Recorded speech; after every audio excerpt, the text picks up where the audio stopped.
If you were to pick one characteristic, quality of a leader that would best serve them, what would that be? Humbleness to be self-aware.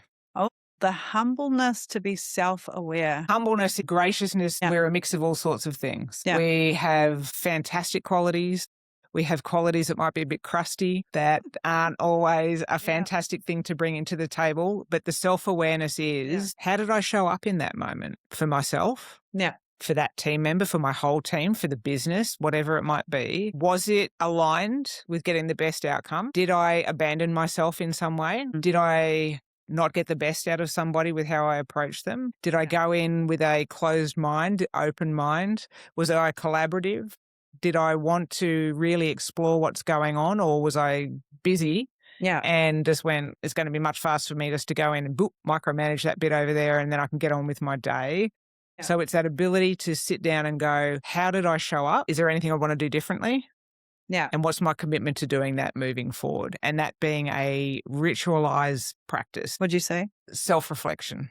Okay. The humbleness to be self-reflective and to own it, actually. And to own it, To be able to go back and go, hey, Bob, I approached you yesterday and had a conversation, and I realized I was pretty zoned out. I already had a bit of an agenda in my mind about how I wanted that conversation to go because I was busy. And what I realized is I didn't actually stop long enough to get a sense of your thoughts on that, or your impressions in that, or to be able to sort of work alongside you and say, hey, what are your thoughts on that? I realized I bulldozed a bit there, and that's not my intention for you. Right. And I don't want to do that again. Okay. That's just that one kind of of many thing. examples, but it's the ability, it's that it does come down to humbleness, and that's the vulnerability again. So I love it, right? It's such a good thing. It's just like, oh, here, what are you supposed to be, this stoic leader who doesn't feel vulnerability? Yes. Hey team, hey guys, I don't know about you, but I'm feeling really frustrated. Yeah. And honestly, if you are, probably so are other people. Yeah. So, because energy is contagious, and when we're working in a team environment, we're co-regulating. So what's going on in one person's energy field is influencing the energy field of others. Right. And so if you're feeling it, there's a very good chance that you're not the only one. So you can deepen the vulnerability and go, hey, I'm feeling really frustrated. We're talking over the top of each other. We're not being respectful of each other. We're not taking the time to listen to each other. We're off track. We're not landing the plane. Anyone else here feeling frustrated? Yeah. Great. Let's take a moment. Let's pause. Yeah. Let's shake it off. What do we need to do? Do we need to go and get some air? Do we need to do 20 star jumps? Do we need to whatever, right? Grab a coffee break. It doesn't matter. And then let's come back and let's get really, really intentional and really clear about what it is that we're going to do to change this frustrating dynamic. Yeah. Let's do it together. Yeah, definitely coming through my career, it's never been about feelings, right? So it's just an interesting time. I think people are more aware of their feelings and things. And I think there is a place for them in the workplace and for people to talk about them. So it's kind of interesting seeing that because, I'd say previously people are, you can't have an opinion. You can't be sad. You can't be angry. With teams and they're expressing their actual feelings, do you think that creates a more cohesive team?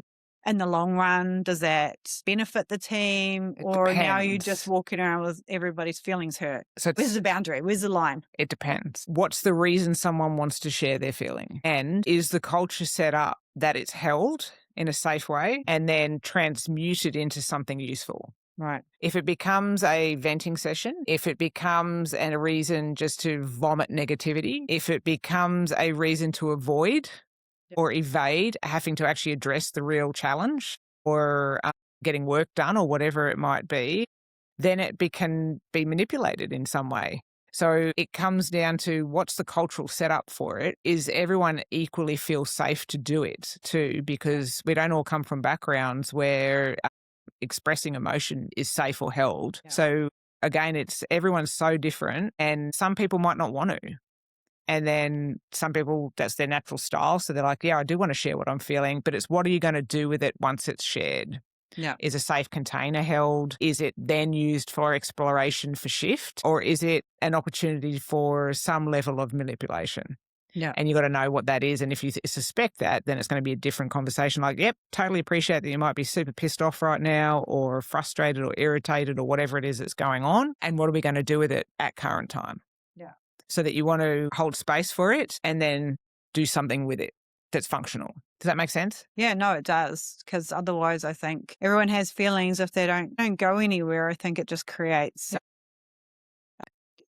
buzz of negativity. Well, if it's expressed as well, though, and not held or not doesn't feel safe that it's going to be Yeah, navigated or turned into something useful, then it actually creates toxicity because yes, then people don't feel safe. They don't right. feel like it's a good idea. And then if someone else is observing that, then next time they might have something that's going on, they're going to second Yeah, guess or question, like, actually, I don't think I do want to bring that forward because that got judged or shut down or criticized or joked about or sarcastic something might have unfolded. So welcoming emotion needs to be like literally part of the DNA of the culture. yeah, And I think organizations are still learning how to do that in a lot of cases, and leaders are learning how to do it, depending on the era of the yeah. leader as well. And it depends on how well can it be managed so that it doesn't become toxic. It's a Um, skill.